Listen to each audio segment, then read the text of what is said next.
Assalamualaikum warahmatullahi wabarakatuh.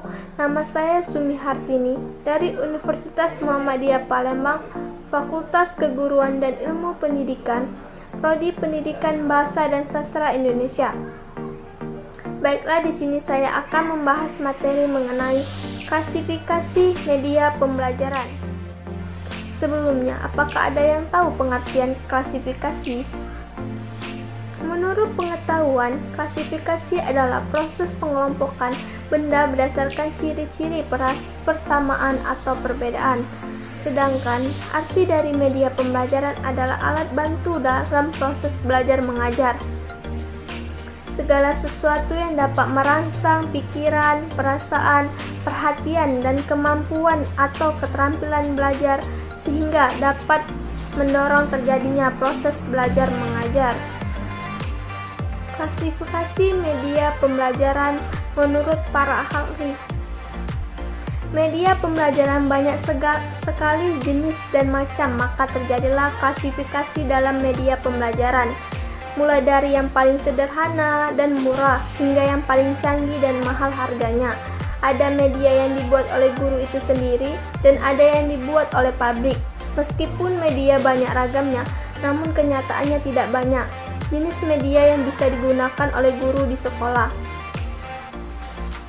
Klasifikasi media menurut Setyosari dan Sikabudi. Yang pertama ada media pembelajaran dua dimensi. Media pembelajaran dua dimensi yaitu media yang penampilan tampak menggunakan media proyeksi, memiliki panjang dan lebar, dan media pembelajaran dua dimensi hanya bisa diamati dari satu pandangan saja, misalnya seperti peta, bagan, gambar, dan lain-lain. Yang kedua ada media pembelajaran tiga dimensi.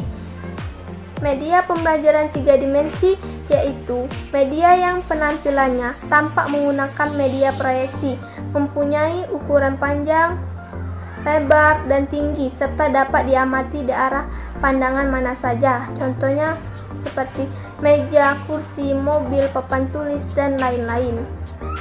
Yang ketiga, media pandangan diam, yaitu media yang menggunakan media proyeksi dan hanya menampilkan gambar di layarnya, tidak bergerak. Contohnya seperti foto, tulisan, gambar binatang, dan lain-lain.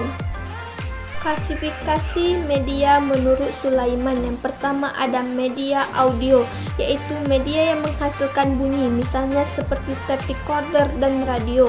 Yang kedua media visual, yaitu media visual dua dimensi dan media visual tiga dimensi. Yang ketiga ada media audio visual, yaitu media yang dapat menghasilkan rupa dan suara dalam satu unit media, misalnya seperti televisi. Yang keempat ada media audio motion visual, yaitu penggunaan segala kemampuan audio dan visual ke dalam kelas seperti televisi, tape recorder, dan sound film. Yang kelima ada media audio still visual, yaitu media lengkap kecuali penampilan motion atau gerak tidak ada seperti short film, short slide, rekaman still pada televisi.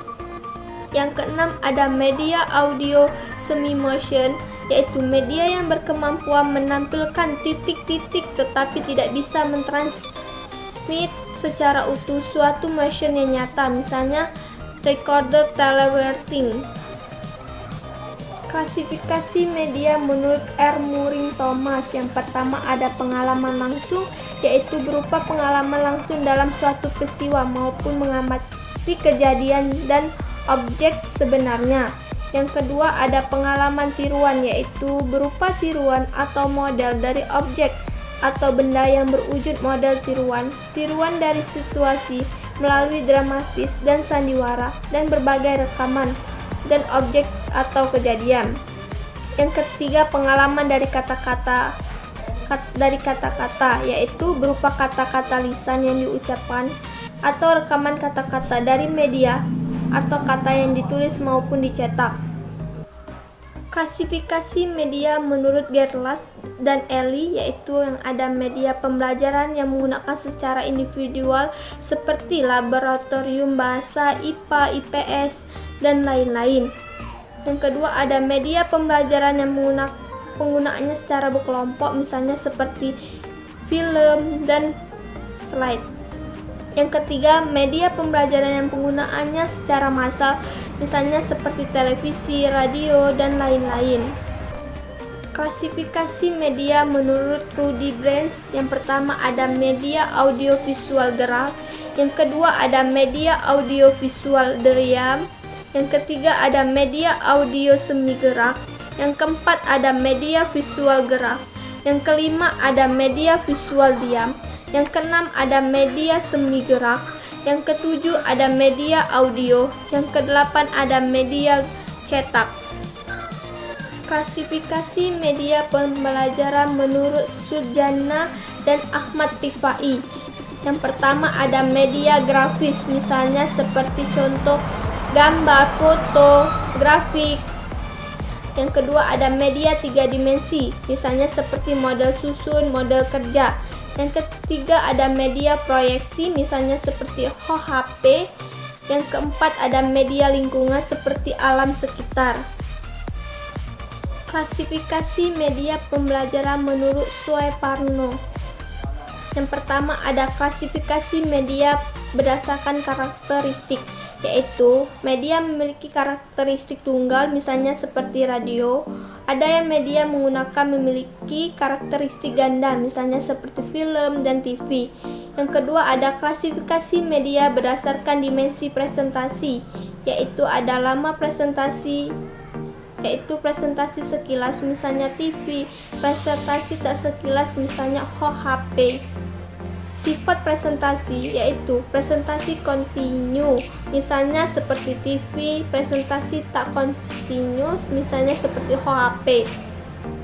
Klasifikasi media berdasarkan pemakaian dapat dibedakan menjadi dua, yaitu yang pertama ada berdasarkan jumlah pemakaian, yaitu media untuk kelas besar dan belajar individual. Yang kedua ada berdasarkan usia dan tingkat pemakaian, yaitu media untuk TK, SD, SMP, SMU, dan PT. Wassalamualaikum warahmatullahi wabarakatuh.